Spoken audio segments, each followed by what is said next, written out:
자, 책을 한번 만나보겠습니다. 16페이지 가셔가지고요. 오늘 공부하실 내용은 아주 편한 내용입니다. 네. 1편입니다. 1편이 이제 부동산학 총론이라고 되어 있습니다. 앞에 잠깐 언급을 했습니다. 뭐 세 문제 정도 출제돼요. 그래도 꼭 물어보는 내용들이 있습니다. 부동산학에서는 부동산을 뭐라고 정의를 합니까? 부동산의 개념입니다. 개념과 분류라고 되어 있는데 이제 개념에서 한 문제를 출제하게 되고 분류는 대다수 토지 용어들이에요. 토지 용어 역시 한 문 출제합니다. 올해도 한 문제가 나왔어요. 두 번째 파트는 1편의 핵심. 부동산이 일반 상품과 가지는 고유한 특성이라고 합니다. 여기도 이제 한 문제가 출제가 됐어요. 특성은 이제 차후에 공부가 진행이 되면 2편에 3편에 그리고 쭉 넘어가면 7편, 8편에도 일부 등장을 합니다. 바꿔 이야기하면 뒤에 내용들이 공부가 완성이 되면 그냥 보너스로 가져가는 거예요. 그럼 따로 공부를 하는 건 아니다. 그래서 총칙이라고 하지는 않고 개괄적으로 논하는 분야다라고 보면 되겠습니다. 자, 그러면 이제 개념부터 정의를 하고 들어갈 건데, 자, 교재 들어가시면 네모 1번의 타이틀이 뭐라고 나오냐면요, 복합 개념의 부동산이라고 되어 있죠. 타이틀을 밑줄 하실 겁니다. 자, 그래서 복합 개념의 부동산 이렇게 표현을 쓰기도 하고 또 뭐라고 읽어요? 옆에 바로 읽어보세요. 부동산의 복합 개념이라고 합니다. 같은 말입니다. 부동산의 복합 개념이라고 한다. 그럼 이제 복합이라는 표현은 이게 좀 일본식 표현이에요. 자, 그게 뭡니까 하면 결론부터 내리겠습니다. 부동산을 종합적으로요. 종합적으로 이해하려는 사고 원리를 말합니다.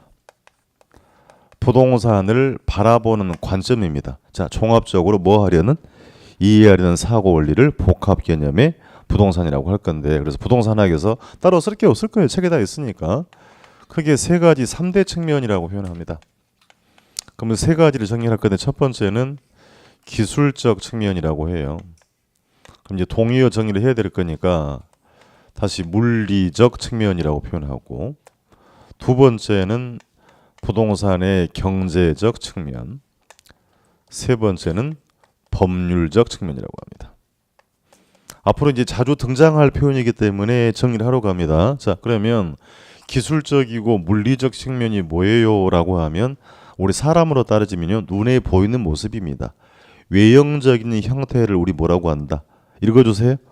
물리적이고 기술적 측면이다. 그럼 토지 부동산 이야기를 하는 거니까 토지, 눈에 보이는 토지의 지세예요. 지세 혹은 토지의 지반. 맨 밑에 표 있을 겁니다. 궁금하시면. 건물은 이게 몇 층짜리예요? 구조나 설계 등을 말합니다. 어떤 용도예요? 자, 그래서 다시 지세, 지반, 구조, 설계 등을 뭐라고 한다? 물리적이고 기술적 측면이라고 합니다. 경제적은 편하게 접근할 수 있어요. 이게 돈이 되겠어요? 안 되겠어요? 수익, 가격 등의 측면을 말하는 거고. 자, 다시 묻습니다. 가격을 결정하는 건 뭐다? 수요와 공급이다. 이제 이런 게 공부를 하는 거예요. 이제 그래서 줄여서 수급 관계라고 합니다. 수요와 공급이다. 이런 측면을 우리 뭐라고 하고요? 경제적 측면이고. 이 법이란 말이 보입니다. 뭐 최근에 여러분이 공부했던 민법, 부동산의 권리 관계입니다. 월요일 날 만난 공법, 법적인 규제 측면 등을 부동산의 법률적 측면이라고 표현합니다. 이제 용어를 정리를 했고요. 그럼 이제 불편하니까 줄여가지고 이렇게 앞글자 따서 법경기 이렇게 기억하는 방법이 있긴 합니다. 근데 그렇게 외웠다 하더라도 별로 써먹을 때는 없어요. 그래서 이게 뭡니까 하면 현장에 나가서 부동산을 매매하고 투자하고 거래하고 중개하실 때는 특정한 한 가지만 보지 말고요. 물리적, 경제적, 법률 측면을 종합적으로 바라보고 이해할 필요가 있다라고 하는 것입니다. 그러니까 볼게요. 아파트를 사실 때는 이게 돈이 되냐 안 되냐가 더 중요한 건데 그 부동산의 외벽에 금이가 있으면 어떻게 돼요? 가치가 떨어지지 않겠습니까? 권리관계가 하자가 있고 이게 불법적인 건물이라면 가치가 어떻게 됐어요? 떨어질 거란 얘기다. 그러니까 종합적으로 좀 인식을 할 필요가 있다라고 하면 결론적으로 물리적으로 타당성이 있고 합법적 테두리 내에 가능하고 권리관계가 하자가 없어야 가치도 높을 수 있다라고 물어보는 겁니다. 결론은 어디로 가고 있다? 경제적 측면으로 가고 있다라는 것입니다. 그러니까 그럼 저랑 같이 공부를 세 개를 다 하는 게 아니고요. 저랑 같이 공부할 내용 철저하게 읽으세요. 경제적 측면입니다. 그러니까 혹여라도 이렇게 법, 경기 세 가지 측면 중에 가장 중요한 게 무엇입니까? 라고 물으면 가장 중요한 건 뭐다? 경제적 측면이라고 하는 겁니다. 자, 먼저 정리를 하고 갑니다. 지세 지반 구조 설계는 형태가 있다고 했죠. 눈에 보인다. 그러니까 유형적 측면이다. 이렇게 표현하는 거고요. 가격이나 수익, 권리관계나 규제는 형태가 있어 없어요? 없다. 형태가 없었기 때문에 묶어가지고 무형적 측면이라고 합니다. 그럼 시험을 이렇게 낸 적이 있어요. 부동산의 물리적 개념, 물리적 측면은 부동산의 유형적 측면을 이해하는 데 도움을 준다. OX 이렇게 묻는 겁니다. 자, 그러면 출발하자마자 이 공부를 왜 합니까 하면 결국 부동산 가격 안에는 물리적 측면, 경제적, 법적인 측면이 전부 다 반영이 되어 있다라고 하는 겁니다. 무슨 말씀인지 아시겠죠? 자, 그러면 첫 시간부터 얘기를 하는 이유는 배경이 있어요. 우리 부동산학은 1970년대 일본에서 연구가 되어 옵니다. 원래 이제 유래는 미국 학문이고요. 그럼 국내 초대 학자 김영진 교수라는 분이 일본 가서 부동산을 연구를 합니다. 이유가 있죠. 당시 이제 우리 학습으로 하는 사실입니다만 3공화국 때입니다. 박정희 정권 때고요. 당시에 국토 종합 개발 계획 이런 걸 세워가지고 경부고속도로를 새롭게 닦고 아파트도 많이 공급을 하면서 크게 경제가 성장하는 좋은 측면이 있었습니다. 근데 그 이면에는 또 부작용이 생기는 거죠. 난개발의 문제도 생기고 토지 이용이 비효율적인 문제도 생기는 거고요. 땅값이 오르면 또 문제는 뭐예요? 그 위에 주택을 공급하다 보니까 주택 가격도 지나치게 비싸지는 문제가 있더란 말입니다. 그럼 서민들이 주택을 구입하기가 어려운 여러 가지 사회적 문제가 발생하더라는 얘기입니다. 그럼 정부 입장에서는 그 문제를 해결하고 싶은 건데 이론적인 토대 바탕이 없다 보니까 초대학자가 일본 가서 연구를 하고 국내 부동산학에 접목을 하려고 했습니다. 근데 학문에 기초가 없다 보니까 주변 학문들을 옮겨오게 돼요.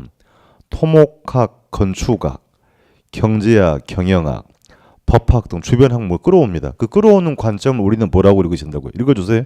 복합 개념이다. 그래서 차후의 부동산학을 우리는 종합과학이다, 종합응용과학이다 이렇게 규정을 할 건데 좋게 이야기하면 다른 학문의 지원을 받았다라는 얘기고요. 안 좋게 이야기하면 잡학이에요. 다른 학문이. 그러니까 학문으로 만드는 근간이 뭐란 얘기죠? 복합 개념이기 때문에 그래서 비중이 있는 것이고 부동산학의 전 분야에 광범위하게 적용이 됩니다. 이 배경을 여러분이 알아야 된다는 얘기. 그러니까 혹여라도 특정 분야에 가서 복합 개념이 적용되지 않는다라고 하면 OX 잘못된 겁니다. 학문을 만드는 근간이라는 걸 배경을 알아야 된다는 얘기. 그러니까 전 분야에 광범위하게 적용이 되더라. 미리 용어 정리 좀 하고 갈게요. 이제 앞으로 우리 공부할 내용 중에 부동산 활동이라는 단어도 나올 거고요. 부동산 현상이라는 표현도 나올 겁니다. 그럼 부동산 활동이 뭡니까 하면 토지 건물이 움직인다는 얘기가 아니고요. 인간이 부동산을 대상으로 하는 것을 부동산 활동이라고 합니다. 자, 그러니까 투자, 거래, 중개 이런 단어에다가 활동을 붙이면 뭐라고 한다? 부동산 활동이다. 활동을 하면서 발생하는 여러 가지 현상을 뭐라고 하면 되겠어요? 부동산 현상. 물어보겠습니다. 그러면 부동산 활동뿐만 아니라 부동산 현상도 기술, 경제, 법률 세 측면으로 이해할 수 있다. OX. 전 분야에 다 적용된다. 이 기본 지문인 건데 그걸 모르면 못 쳐요. 그러니까 복합 개념은 부동산학의 전 분야에 다 적용이 된다. 다시 부동산 활동을 할 때도 기술적 측면, 경제적 측면, 법률 측면을 전부 다 고려할 필요가 있다 하더라는 얘기. 그러니까 이제 미리 말씀드리면 개론은 그 단어 하나도 중요한데요. 공부를 이걸 왜 하는지 배경을 모르시면 답을 못 찾는 문제가 많습니다. 그래서 책만 봐가지고는 한계가 분명히 있다라는 거예요. 책은 책대로 교재일 뿐인 거고요. 학자들이 패턴이 바뀌기 때문에 배경을 좀 인지를 하는 게 효과적으로 하는 방법이다라고 당부드립니다. 자, 복합 개념 읽어볼게요. 부동산의 기술, 경제, 법률 측면의 세 측면을 종합적으로 어떻게 하려는 이해하려는 사고 원리입니다. 부동산을 말하는 거 아니라 그랬어요. 자, 교재 확인해 봅시다. 중간에 그 표 있어요. 표 보시면 따로 쓸 게 없다는 얘기입니다. 유형적 측면의 기술적 측면과 표 안에 무형 측면의 경제적 법률 측면을 통해서 부동산을 종합적으로 뭐 하려는 이해하려는 사고 원리를 뭐라고 한다? 복합 개념의 부동산이라고 합니다. 지문부 확인합니다. 올라갑니다. 위로 올라가서 부동산의 복합 개념이란 부동산을 특정한 한 가지 측면이 아닌 법경기란 단어가 보입니까? 맨 위에 지문 법경기 세 측면을 종합적으로 뭐 하려는 이해 동그라미 치고 이게 결정적 키워드예요. 종합적으로 이해하려는 사고 원리로서 부동산 학적 개념이 됩니다. 그래서 두 줄을 내려오시면 중간만큼에 다시 즉 법률 측면, 경제적 측면, 기술적 측면에서의 부동산으로 분류하는데 이러한 부동산의 복합 개념은 부동산학을 뭐라고 한다고요? 종합과학이다. 종합과학으로 태동시킨 근간이고 배경이 되는 거니까 전 분야의 광범위하게 적용이 되는 것입니다. 비중이 있었던 표현이었고요. 그럼 이제 하단부 내려와서 회색 박스안에 가시면 용어 사전에 복합부동산이라고 돼 있지요. 예, 밑줄하고요. 복합부동산. 자, 그러니까 같은 말 아니니까 용어를 구분하시라는 겁니다. 우리 앞에 공부했던 복합 개념의 부동산이라는 표현과 복합부동산은 동의어다 아니다. 글자가 다르잖아요. 8글자고 5글자입니다. 그러니까 물어봤어요. 시험에 그러면 얘는 부동산인데요. 자, 듣고 갑니다. 우리 법률책에 따르면 토지와 건물은 엄밀히 말하면 별개의 독립된 물건이죠. 그러니까 복잡하니까 땅 주인 따로, 건물 주인 따로, 토지 따로, 건물 따로 매매하는 게 법적으로 맞는 겁니다. 근데 실제로 이 부동산을 거래하거나 감정 평가를 할 때, 가치 평가를 할 때 따로따로 보지 않고요. 마치 하나의 물건으로 인식하는 경우를 말합니다. 예를 들면 단독주택이나 공동주택을 말해요. 이제 공동주택에는 아파트가 들어가 있는데 자, 단독주택에 거주하시는 분들은 단독주택을 매매할 때 이 대지 따로 건물 따로 매매하지 않습니다. 어떻게 한다? 하나로 묶어서 거래한다는 얘기입니다. 1년에 한 번씩 정부나 지자체가 단독주택 가격, 공동주택 가격을 조사해서 공시합니다. 공시는 무슨 말인가요? 알리겠다는 얘기입니다. 그럼 당신의 아파트 가격이 5억 원입니다라고 공시를 했어요. 그럼 이 아파트 가격 안에는 건물 가격은 물론 무엇도 토지 가격도 포함이 되어 있다라고 하는 것입니다. 그러니까 아파트에 거주하시는 분들은 내 아파트 가격에 뭐가 포함되어 있다? 대지 가격도 포함이 되어 있다라고 한다. 그래서 따로따로 하지 않고 하나로 묶어서 일괄해서 평가한다라고 하는 겁니다. 그러니까 이게 학문적인 용어니까 두 개 같은 말이에요, 아니에요? 아니에요. 그러니까 2년 전에 물어봤던 겁니다. 복합 개념의 부동산은 부동산이 아니고 부동산을 종합적으로 뭐하는 이해하려는 사고 원리를 말하는 거고 복합 부동산은 두 개의 물건을 어떻게 해요? 하나로 인식하는 경우다라고 정리를 해두면 됩니다. 자, 그러면 이렇게 물어보죠. 복합 개념은 복합 부동산에도 적용할 수 있다. 숨도 안 쉬고 오하셔야지요. 전 분야에 다 적용된다 그랬잖아요.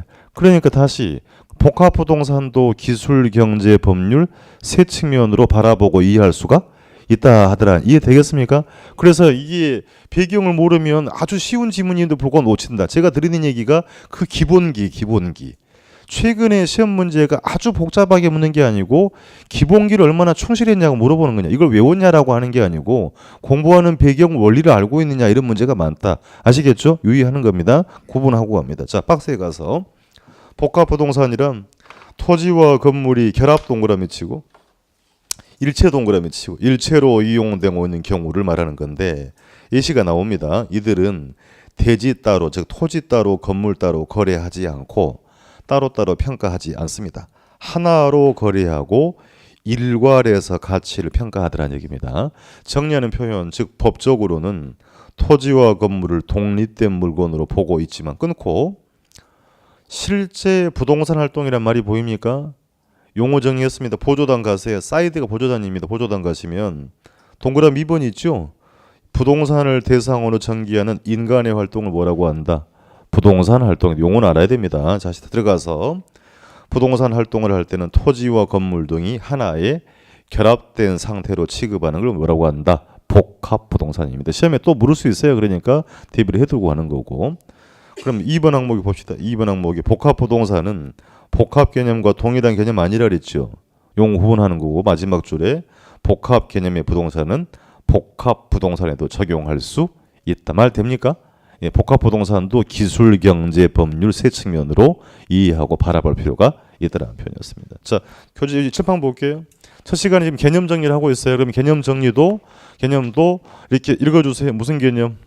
법률 개념 또 읽어주세요. 경제 개념 또 무엇으로?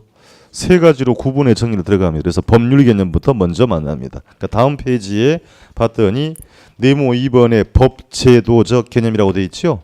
예, 그 법률적 개념부터 정리합니다. 여기는 출제 비중이 있어요. 제법. 그럼 법률 개념은 크게 두 가지로 나눕니다. 협의의 부동산과 광의의 부동산으로 나눕니다. 자, 그럼 협의는 무슨 말인가요? 좁은 의미, 광의는 넓은 의미의 부동산입니다. 자, 협의의 부동산이라 하면 우리 민법은 공부를 했을 건데 아직 이 말을 안 들었을 것 같고요. 민법상 부동산을 말합니다. 민법에서는 부동산을 정의할 때는 토지 및 그 정착물이다라고 합니다. 민법상 정의입니다만 개론에도 나와요. 올해도 나왔어요. 자, 민법상 부동산이란 읽어주세요. 토지 및 그 건물 아닙니다. 정착물이다. 다시 좁은 의미의 부동산, 협의의 부동산이란 토지 및 그 정착물을 말하더라. 그럼 정리하고 갈까? 그러면 이걸 민법상 부동산이라고 했으니까 이외의 물건은 전부 다 뭐가 된다? 동산이다라는 겁니다. 기본기를 잘 하셔야 돼. 민법에서 부동산은 토지 및 그 정착물이라고 했으니까 이외의 물건은 전부 다 뭐다? 동산이다. 자, 그러면 토지를 정의하러 갑니다. 토지 한 개, 한 단위를 정의할 건데요. 여러분이 쓰고 계신 볼펜은 단위를 한 자루라고 하죠. 자동차는 뭐라고 해? 한 대. 잘 드시는 소주는 한 병 한 잔 하잖아요. 그럼 토지도 단위가 있다. 토지 한 개를 앞으로 우리는 일필지라고 합니다. 토지 하나하나를 뭐라고 한다고요? 필지라고 합니다. 이제 기본 용어를 알아야 돼요. 그러면 이게 뭡니까 하면 토지에 지번을 붙여요. 아이고 또 지번은 무슨 말이에요? 그럼 토지에 뭘 붙인다? 번호. 신사동 10번지. 이게 뭐라고요? 지번입니다. 그럼 지번을 붙여서 누구 땅이냐라고 공적장부에 기록을 합니다. 공적장부에 기록하는 걸 앞으로 우리는 등기한다고 하고요. 혹은 등록한다고 합니다. 자, 이게 물어봅시다. 여러분 쓰는 냉장고, 세탁기, 시계는 동산이죠? 움직이잖아요. 그럼 그거 장부에 내 거라고 기록하나요? 하지 않죠? 내가 이용하면 내 거로 인정을 해줍니다. 그럼 토지 건물을 내가 이용하면 내 거라고 인정해줘요? 아니잖아요. 인정도 해주지 않고 가지고 다닐 수도 없다. 휴대가 안 되기 때문에 이건 내 부동산입니다라고 공적장부에 기록하는 걸 뭐라고 한다? 등기 등록한다는 얘기. 내일 만날 겁니다. 그러니까 기본 용어는 아셔야 돼. 토지 한 단위는 뭐라고 읽고요? 필지라고 쓰고 지번을 붙는 등기 단위, 등록 단위라고 합니다. 자, 그러면 이제 관건은 정착물을 가끔 시험에 올해도 물었습니다. 정착물을 정의하러 갑니다. 토지에 뭐 되어 있다는 얘기죠? 정착, 부착이 되어 있다는 얘기입니다. 그대로 정의할 겁니다. 토지에 계속적으로 항구적 같은 말입니다. 부착이 되는 것이 사회통념상으로 인정이 되고 토지로부터 이동이 되지 않은 물건을 뭐라고 한다? 정착물. 이 정의는 중요합니다. 자, 여기서 이제 오버하지 말고요. 민법상 부동산은 토지 및 그 정착물이라고 하되 정착물은 별개로 빼서 학자들이 따로 정의하는 겁니다.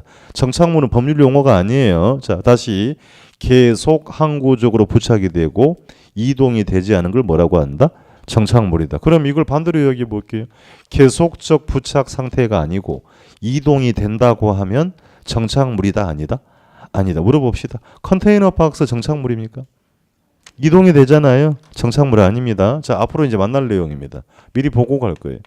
자, 가식 중에 수목이라는 게 있습니다. 수목 나무를 말하는 건데요. 그럼 가식은 뭘까요? 임시로입니다. 그러니까 옮겨 심기 위해서 임시로 심어놨어요. 그럼 이 정의에 맞지 않죠? 정착물이 아니에요? 아니에요. 다시 가식이 뭐라고요? 옮겨 심기 위해 임시로 심어놓은 거라고요. 그러니까 계속적 부착 상태가 아니라 정착물이다 아니다. 아니다라는 그래서 개념 정리한 예시였습니다. 지금 종류를 요란 얘기가 아니고. 자, 그럼 실내로 보러 갈게요. 토지 위에 건물이 있습니다. 건물은 정착물이에요, 아니에요? 이 정의 보고 계속적 부착이 돼 있잖아요. 그럼 건물도 내 거라고 장부에 기록한다. 등기된 건물입니다. 자, 여기엔 사과나무가 있어요. 심겨 있습니다. 임목이라고 할 거예요. 그럼 토지에 정착돼 있지요. 그렇습니까? 그럼 임목도 뭐다? 정착물이다. 그럼 얘도 등기할 수 있어요. 장부에 기록할 수 있다는 얘기입니다. 그럼 이것만 있는 건 아니다. 도로에 부착된 자 교량, 담장, 혹은 포장.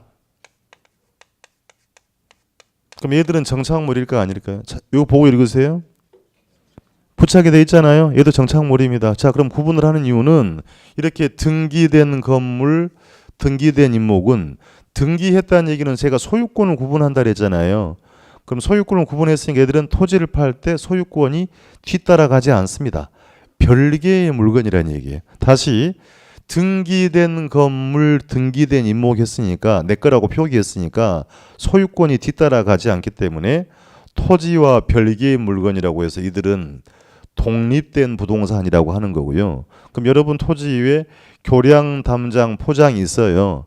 땅을 팔 때 소유권이 전부 다 뒤따라갑니다. 얘들은 장부에 기록해요, 안 해? 본 적이 없다. 그러니까 애들은 토지의 일부인 정착물이다라고 하는 겁니다.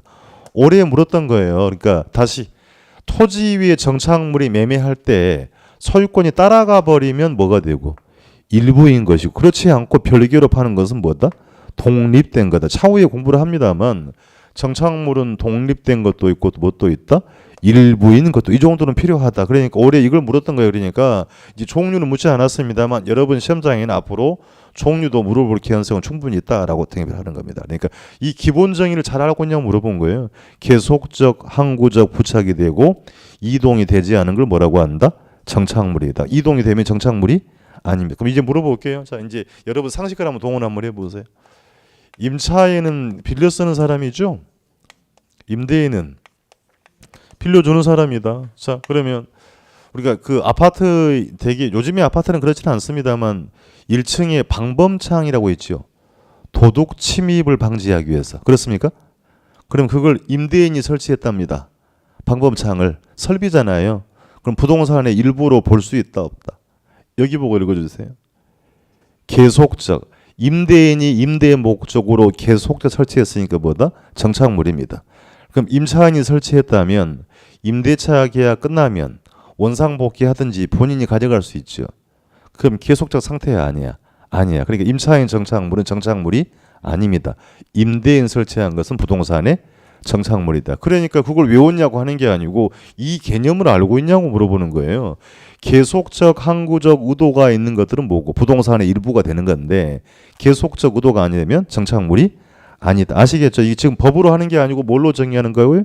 학문적 개념을 정의했던 것이었습니다. 자, 광의로 갑니다. 넓은 의미다. 앞에서 공부했던 그러면 협의의 부동산이 들어갑니다. 책 봐드릴게요. 자, 여기다가 준부동산을 합친 개념이라고 합니다. 또 새로운 용어가 나왔으니까요. 자, 부동산에 읽어볼게요. 준하여 취급한다는 얘기입니다. 다시 동의어로 쓰면 의제부동산이라고 하는 건데 이게 무슨 얘기예요 하면 부동산처럼 간주하겠다 이런 표현입니다. 자, 예를 들어서요. 자동차, 항공기, 선박 등을 말합니다. 물어볼게요. 자동차는 민법상 부동산이다. 다시 읽어요. 민법상 부동산은 토지 및 그 정착물. 민법상 부동산이다 아니다? 아니다. 동산이에요. 근데 자동차도 흉내를 내요. 부동산처럼. 자동차 내 거라고 어떻게 기록해요? 등록대장이 있잖아요. 동산인데 부동산처럼 권리관계를 등기 등록해서 부동산처럼 흉내낸다고 해서 준부동산이라고 하는 겁니다. 이해되시겠어요? 이들은 민법상 부동산은 아닙니다.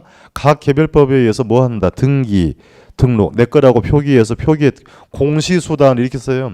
공시수단을 등기 등록으로 하는 뭐다? 동산 등을 말하더라는 얘기입니다. 그럼 이것 말고도요. 공장재단, 광업재단이라는 게 있습니다. 종류에 관심 두지 마세요. 개념 정리입니다. 공장의 재산을 기계, 기구, 특허권, 기술권 등을 하나로 묶어서 장부에 등재하는 걸 뭐라고 한다? 공장재단. 그러니까 지금 보고 계신 전부 다 뭐라는 얘기?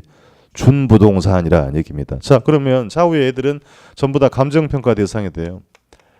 인간이 하는 활동을 뭐라고 했어요? 부동산 활동의 대상이 되는 거지. 물어봅시다. 공부를 안 했다 하더라도 준부동산은 부동산학의 연구 대상으로 삼을 필요는 없다. 안 되면 왜 공부하겠습니까? 이 이상한 문제가 나온단 말이에요. 그러니까 준부동산도 부동산학의 연구 대상도 되고 활동의 대상도 되더라는 얘기입니다. 자, 지금 무슨 공부하고 있어요? 무슨 개념?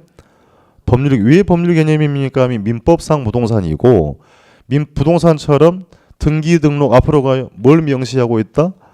권리관계. 그러니까 경제 개념 아닙니다. 그러니까 세 가지로 기술, 경제, 법률로 구분할 때 자동차, 항공기, 선박 등은 경제적 개념이라 하지 않고 뭐라고 한다? 법률적 개념이라고 하는 겁니다. 그래서 더 단순화해드리면 결국 협의의 부동산, 광의로 구분하는 건 무슨 개념이다? 법률적 개념에 해당합니다. 이 내용은 뒤쪽에는 응용되지 않습니다. 여기서만 딸랑 물어보고 말아요. 그러면 이제 이걸 굳이 복습을 해야 할 필요가 있나요? 할 이유가 없어요. 잘 못 알아도 상관없습니다. 그러면 오늘 들어봤으니까 1월 달에 가면 또 해. 3월 달 가면 또 해요. 5월 달 가면 또 한단 말입니다. 그럼 이렇게 듣고 가는 거고 이제 7, 8월 달에는 어떻게 해야 돼? 문제풀이 들어갈 거니까 문제풀이 할 때는 이제 꼼꼼하게 정리하세요라고 말씀드립니다. 그때 해주면 되는 거고요.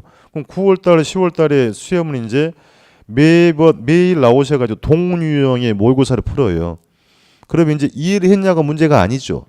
답을 찾느냐가 관건이다. 그래서 공부의 방법을 그냥 열심히 하는 게 아니고 지금 할 게 있고 나중에 할 게 있다라고 하는 것이니까 가볍게 보고 가는 거예요. 그러니까 너무 공부에 압박감을 갖지 마시라. 오늘 거 꼭 오늘 복습을 해야 한다는 의미는 없어요. 그러는 거니까 가볍게 좀 봐두시다. 그 사람이 어떻게 잊어먹는 게 정상이다. 그 잊어먹는 걸 너무 속상해하지 마시란 말입니다. 여러분이 이 한 과목만 하는 게 6과목을 하다 보니까 잊어먹는 건 너무 당연한 건데 자꾸 잊어먹으니까 스트레스를 받는 거야. 그럼 이 어려운 공부만 스트레스 받으면 더 되겠어요? 안 된다. 그러니까 그냥 즐겨주시자. 가볍게 보고 갈 거 보고 가되 이제 나중에 가면 제가 제법 신중하게 진중하게 말씀드려요. 이건 복습하세요 할 때는 그때는 꼭 해주는 겁니다. 그래야만 좋은 연습하는 겁니다. 자, 법률 개념 만나봤고요. 책 한번 확인해 드릴게요. 괄호 1번의 협의의 부동산. 민법에서 정의한 것으로 민법에서는 그건 시험 단골 지문이에요. 부동산을 토지 및 뭐다? 그 정착물이라고 규정을 하고 있으니까 부동산 이외의 물건은 전부 다 뭐다? 동산이라는 겁니다. 동그라미 1번 토지 하나를 두 번째 줄을 뭐라고 한다?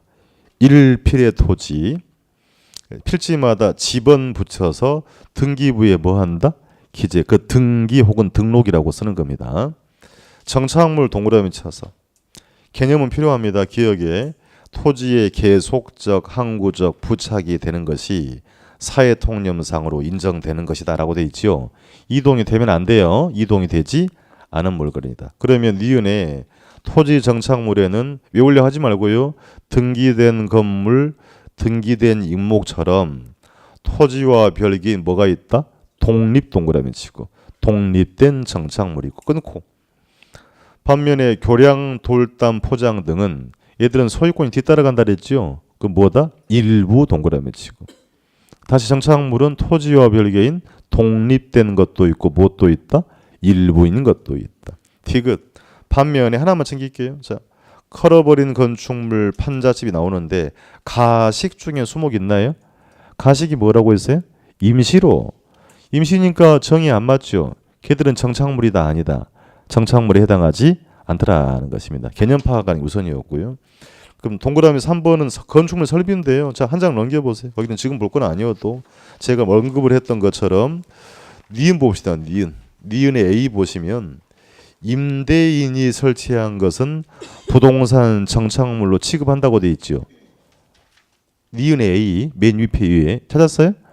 왜 정착물로 본다고요? 계속적 의도가 있는 것이니까. 그러면 임차인이 설치한 것들은 부동산 정착물이다 아니다. 아니다. 부동산에 해당하지 않다는 얘기입니다. 보조당 가보시면요. 사이드에 임차인 정착물에서 뭐 거래 정착물 이런 말 등등 있지요. 그렇습니까?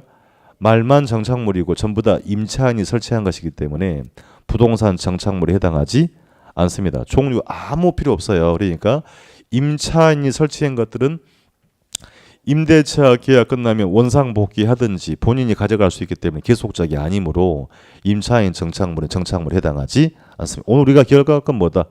이 표현을 잊지 말자라고 하는 겁니다. 임대인이 계속적 의도가 있기 때문에 임대인 설치한 건 부동산의 일부 정착물로 보겠다는 겁니다.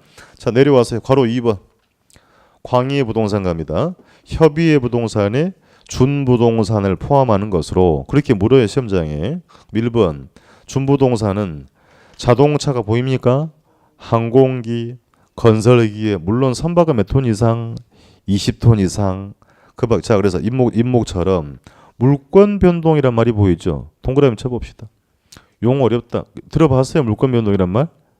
자, 그래서 풀어가면 권리관계 변동입니다. 그렇게 편하게 하면 소유권의 변동이라고 보시면 돼요. 권리관계 이게 누구 거냐의 변동을 어떻게 표기한다고요? 등기 등록. 그렇습니까? 자동차 매매하면 소유권 넘어가지요. 어디다 기록한다고요?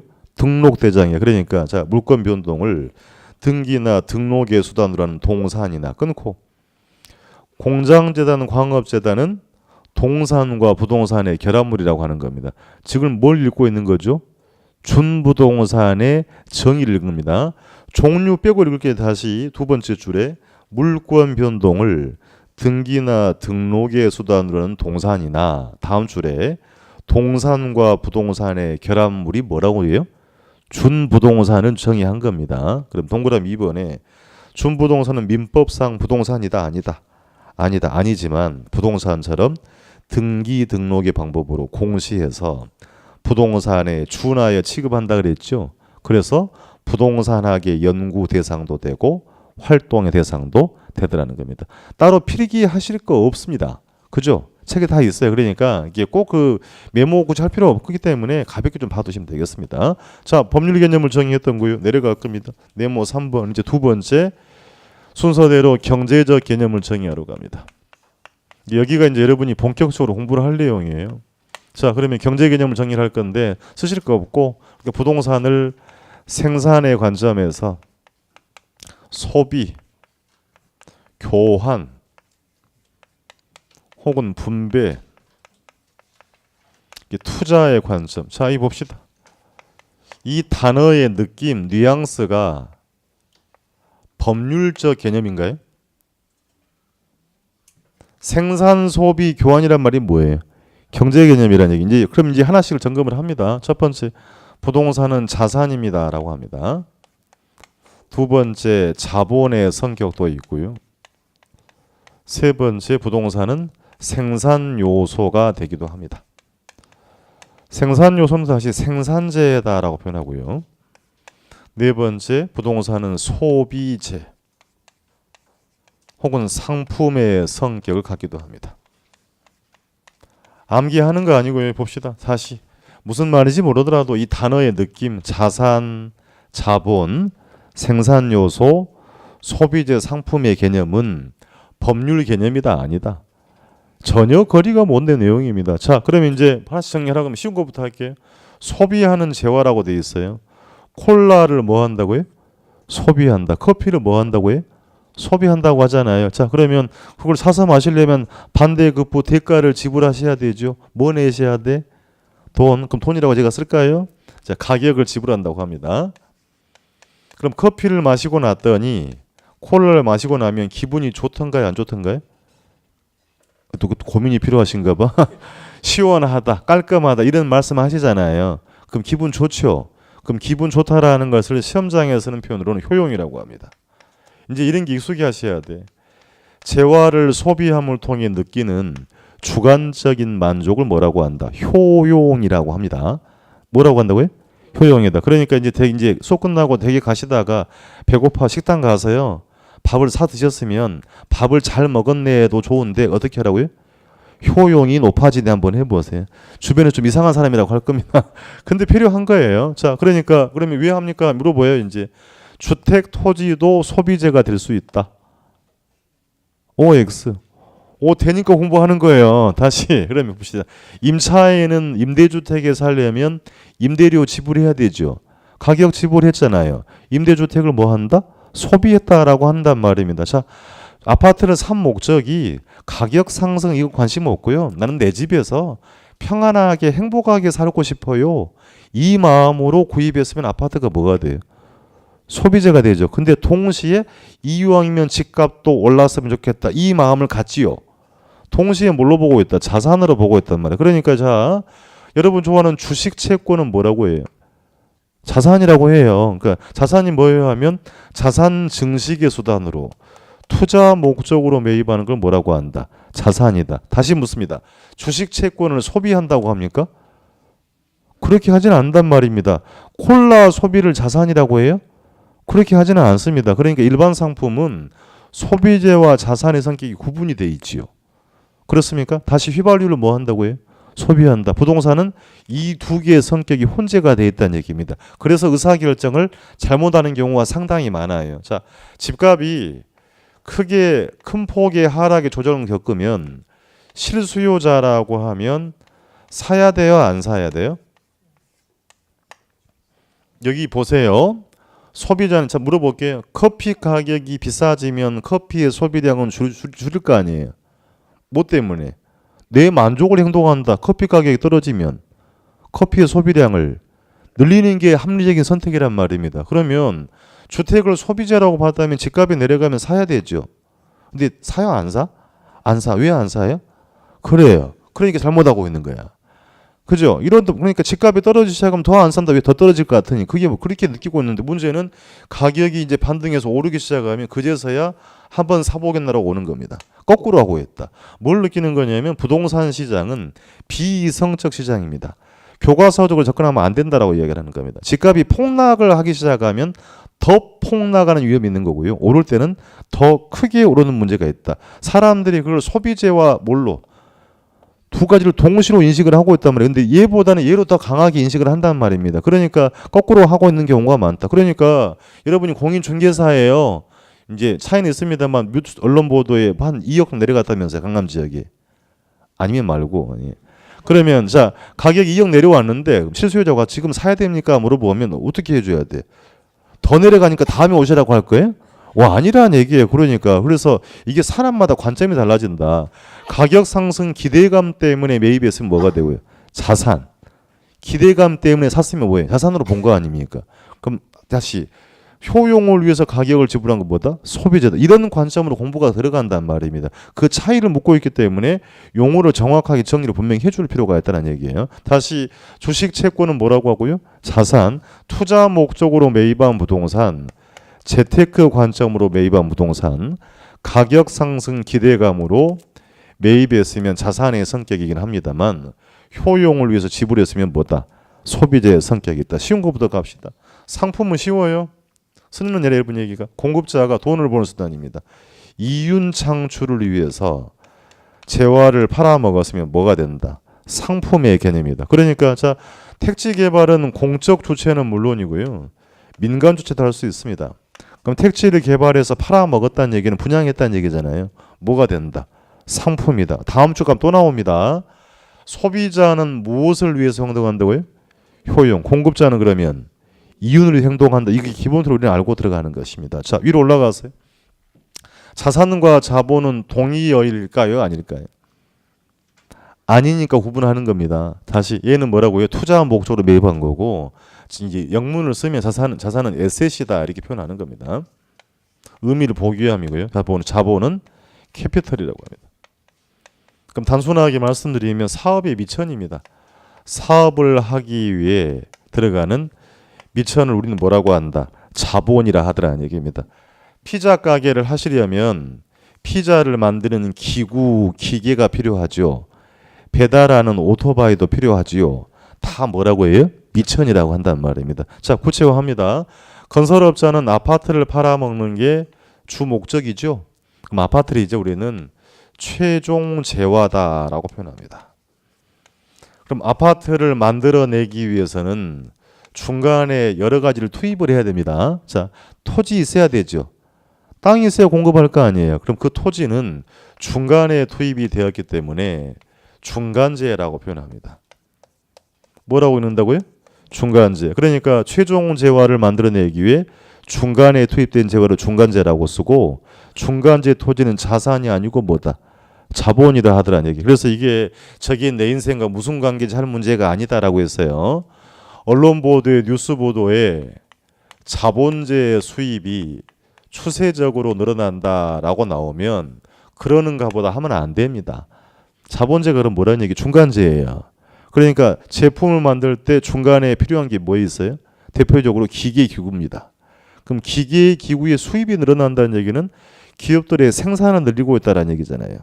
이면에는 사람들의 소비를 늘리고 있다는 거고, 그러면 이면에는 소득이 향상된다라고 추론할 수도 있다는 얘기입니다. 그래서 똑같은 정보에 대해서 분석 능력이 달라진다라고 하는 거예요. 그러니까 왜 필요하냐고요? 가격을 결정하는 게 뭐라고 그랬어요? 수요와 공급이라 했잖아요. 엄청나게 많은 요인이더라.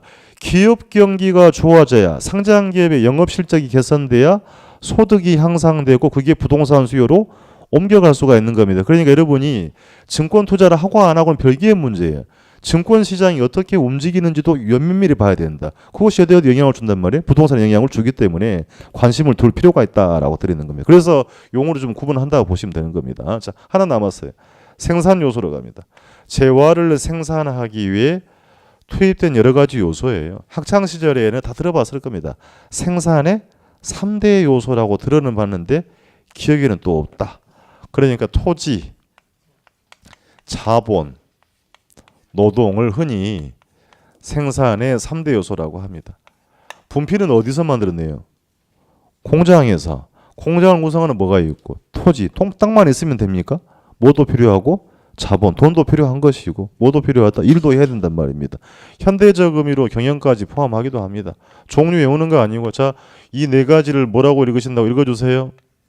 생산 요소, 생산자라고 쓰기도 하고 그러면 얘들을 여러분이 빌려 쓰게 되면 일정한 대가를 지불하셔야 되죠.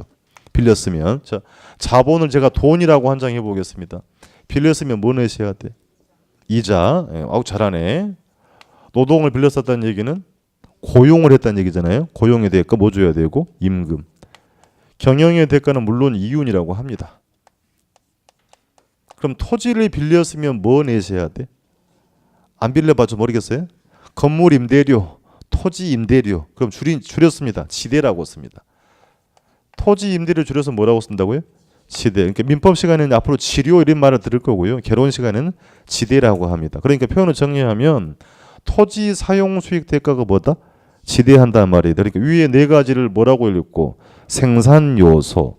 이 네 가지는 뭐라고 읽을 거예요? 생산 요소에 대한 대가다라고 합니다. 즉 토지 사용 대가를 뭐라고 한다? 지대.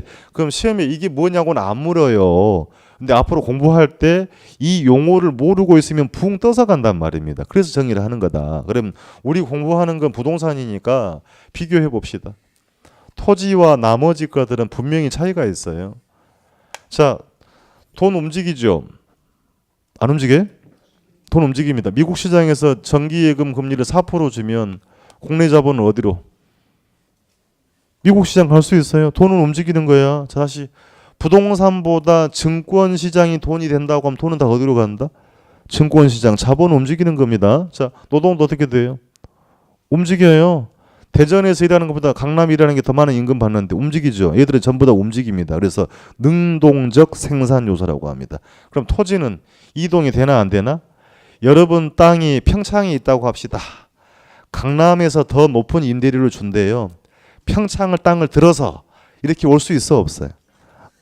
생각이 필요한 거예요? 돼 안 돼? 안 돼요. 자, 그럼 토지는 부동성의 성질이 있다. 무슨 얘기다? 이동할 수가 없다. 그럼 토지는 수동적 생산 요소라고 합니다. 그러니까 이게 굉장히 중요한 거예요. 땅을 사려는 사람은 잡고 있는데 땅 양이 한정이 돼 있고 가져올 수도 없죠. 그럼 가격 어떻게 돼?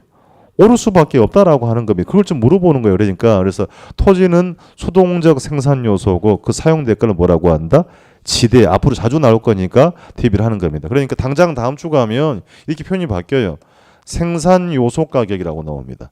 그럼 생산 요소 가격이 뭐예요 하면 건설업자 입장에서 택지 매입 비용으로 바뀌어요. 이자 비용으로 바뀌어요. 건설 노동자의 임금 이렇게 바뀝니다. 그러니까 용어를 알고 있어야 된다. 이게 뭐냐고 묻지는 않는 건데 정확한 용어 정리를 하고 가야 공부가 편해진다라고 말씀드립니다. 자, 다시 물었습니다. 시험 이렇게 물어본 적 있어요? 토지는 생산재이지만 소비재는 될 수 없다. 금방 했는데 안 되면 왜 공부하냐고요?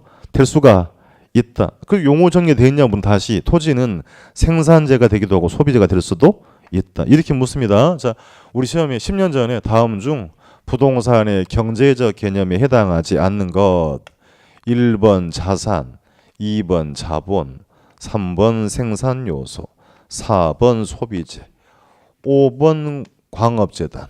정답 5번. 이걸 문제라고 내요. 그 외웠냐고 물어본 거예요? 광업재단은 등기 등록한다 그랬잖아요. 권리관계 명시죠. 무슨 개념이다? 법률 개념이다. 그러니까 또 이거 두 문자 따가지고 외워봤자 아무 쓸데없다 그랬어요. 그렇게 공부했냐고 물어보는 게 아니다. 이 용어 정리를 하고 있냐고 물어본 것이고요. 광업재단은 무슨 개념? 법률 개념. 왜 법률 개념이라고 한다고요? 네가 그런다면서 여기 등기 등록이 뭐예요? 권리관계를 명시했잖아요. 권리관계 명시한 게 무슨 개념이라고요?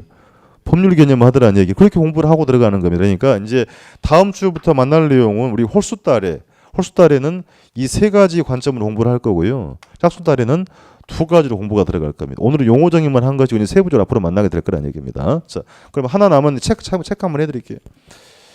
경제적 개념 가시면 19페이지 가보세요. 괄호 1번 자산 간단하게 봐드립니다. 첫 번째 중간만큼에 부동산을 투자 대상 재테크 수단으로 인식을 해서 임대료 수입을 뭐라고 써놨어요? 소득이득. 매각 차익은 뭐라고 한다? 자본이득. 그 용어 아셔야 됩니다. 그러니까 매각 대금 양도 차익을 뭐라고 한다? 자본이득이다. 그걸 얻을 목적으로 매입한 건 자산이다라고 하는 것이고, 괄호 2번의 자본. 사업의 미천이다. 즉 아파트 등 최종 재화를 생산하기 위해 중간재란 말이 보입니까? 중간에 투입된 재화는 자산이 아니고 뭐다? 자본의 개념이 되는 겁니다. 괄호 3번 생산 요소. 토지, 자본, 노동, 경영이 보입니까? 설명드린 말 다 나와요. 그래서 동그라미 2번에 가시면 토지 이외의 다른 것들은 더 많은 수익을 얻기 위해서 이동이 가능하다 그랬죠. 능동적 생산 요소라고 합니다만 끊고 토지는 부동성 동그라미 치고 이동이 불가능하므로 뭐다? 수동적 생산 요소다. 용어 정의한 겁니다. 동그라미 3번에 빌려 쓴 대가 두 번째 줄 토지 사용 대가는 뭐라고 하고요? 시대. 자본의 대가는 이자, 노동의 대가는 임금 등등이라고 했는 거니까 용어는 구분해두고 가는 겁니다. 괄호 4번 소비재. 효용이란 말이 보입니까? 용어 익숙하셔야 돼. 효용, 욕구. 편익을 충족하기 위해서 가격을 지불하는 건 소비재다. 보조단가입니다. 그건 시험 지문입니다. 효용을 다른 말로 뭐라고 써놨어요? 유용성이다. 용어 아셔야 돼. 재화나 서비스를 소비할 때 느끼는 주관적인 무엇이다? 만족도 동그라미 치고. 감정평가론에서는 인간의 필요나 욕구를 뭐 해주는 충족시켜주는 재화의 뭐다? 능력. 그렇게 시험을 묻기도 했습니다. 그러니까 예를 들면 주거지는 효용이 뭐가겠어요? 주거지. 주택이라면 포괄적으로 쾌적함이나 편리함을 말하는 겁니다. 그러니까 쾌적성, 편리성이 있어야 뭐가 있다? 효용이 있고 그러면 가치가 발생한다라고 하는 겁니다. 그럼 상업용은 뭐라고 하면 되겠어요? 돈을 벌어야 될 거 아닙니까? 수익성이라고 해요. 수익성이 있어 효용이 있고 가치가 발생한다고 하는 겁니다. 한 장 넘겨서요. 괄호 5번 상품 공급자나 생산자가 판매함을 통해서 교환의 대상이 되는 유무형의 재화 동그라미 치고. 자, 물어봅시다. 부동산을 매매한다는 것은 무엇을 매매한 거죠? 시멘트 덩어리를 매매한 게 아니죠. 거기에 부여된 권리를 매매한 겁니다. 그러니까 권리라는 건 형태가 있어 없어요? 없다. 그래서 무형도 동그라미 유무형제와 이렇게 무형의 권리가 포함이 되는 겁니다. 자, 그래서 이제 예를 들면 토지주택공사가 택지를 개발해서 민간에게 팔아먹었다면 그 택지는 이윤 창출 목적으로 판매되는 뭐가 된다? 상품의 개념입니다. 다음 또 나올 거니까 공급자가 이윤 창출을 위해서 팔아먹어서 뭐가 된다? 상품의 개념이 되겠습니다. 용어만 잘 정리하면 되고 이제 간단하게 하나 남았습니다. 네모 4번 이제 뭐예요? 기술적 개념. 세 가지로 했습니다. 기술적 혹은 물리적 개념. 여기는 별게 없어요. 학자들이 전통적으로 눈에 보이는 자 토지의 공간, 위치 쓸 거 없고요. 자연, 환경 등을 기술적이고 물리적 개념이라고 합니다. 물론 이제 이게 사실 어설픈 얘기인데 자 시험은 또 이렇게 한번 물어본 적이 있어요. 다음 중 최근에 경제적 개념에 해당하지 않은 것 1번, 2번, 3번, 4번, 5번 자연 정답 5번이죠. 이게 문제라니까요. 그러니까 전부 외웠냐고 하는 게 아니고 다시 법 경기를 섞어주고 물어봤을 때는 기준치는 뭐다? 경제 개념이다. 그것만 하면 답은 찾아요. 그럼 지문으로 물어보기도 해요. 부동산의 법률적 개념으로는 소유권, 권리관계, 법적 규제, 자산, 자본 등이 있다. OX. 그런 식이 나온다면 자산, 자본은 무슨 개념이다? 경제 개념이다라고 하는 겁니다. 아시겠죠? 그러니까 이렇게만 대응하되 나머지는 나중에 적용 안 됩니다만 우리는 이제 요 관점을 가지고 저랑 같이 공부한다고 봐두시면 되겠습니다. 이제 피부로 느껴야 돼요. 그러니까 집값이 떨어지기 시작하면 사람들이 그걸 소비자라고 인식했으면 사야 되는데 소비재와 동시에 뭘로 봐버린다? 그러니까 굉장히 비이성적이란 말입니다. 그러니까 집값이 떨어지기 크게 이제 조정을 받기 시작하면 큰 폭으로 내려가는 것이 오르기 시작하면 큰 폭으로 오르는 문제가 있다. 근데 이것을 이제 잘 판단하시는 분들이 저점 매수를 잘해요. 고점 매도를 한단 말이에요. 사이클이 있다는 얘기니까 돈 벌 기회가 많이 없어요. 그러니까 문제는 뭐냐면 경기가 성장을 하면 이렇게 계속 오르는 게 아니고 상승과가 반복하면서 추세를 타고 가는 건데 문제는 이게 준비가 안 돼 있는 분은 어떻게 돼요? 고작 이거 먹고 나와요. 아이고 행복이라 한 건데 더 올라가. 그럼 사람 심리가 어떨 것 같아요? 잘 팔았으면 될 것 같은데 아이고 괜히 팔았네. 그럼 어떻게 해야 돼요? 추격 매수를 또 하는 거예요. 그럼 지나고 나서 또 내려간단 말이에요. 그럼 뭐라 그래 이제? 버텨. 못 버텨. 왜? 이자를 끼고 있으니까. 틀리는 겁니다. 그래서 그게 그 돈의 힘이라는 게 굉장히 무서운 거다. 그러니까 시장을 함부로 예단하지 말고요. 이게 한번 발을 잘못 담그게 되면 아주 위험한 상황이 된다. 경업을 피를 봐야 꼭 되는 거예요? 그건 아니다. 피를 안 봐야 되는 거니까. 그래서 공부가 필요하다고 드리는 얘기다. 그럼 너는 잘하냐고요? 제가 잘하면 여기 없어요. 똑같아. 항상 공부하는 과정입니다. 제가 강의를 15년째 하고 있는데요. 완벽하다고 생각을 안 해. 자꾸 변하기 때문에 저는 부족하다라고 합니다. 노력을 해요. 노력을 하기 때문에 여러분의 합격을 위해서 노력을 또 한다라고 제가 말씀드리지 않습니까? 내가 좀 부족하다, 마이너스 감각 가지고 들어가셔야 좀 객관적으로 본다라고 좀 말씀드리는 겁니다. 아시겠죠? 자, 그렇게 해서 개념 정리를 했습니다. 쉬었다가 진행을 합니다.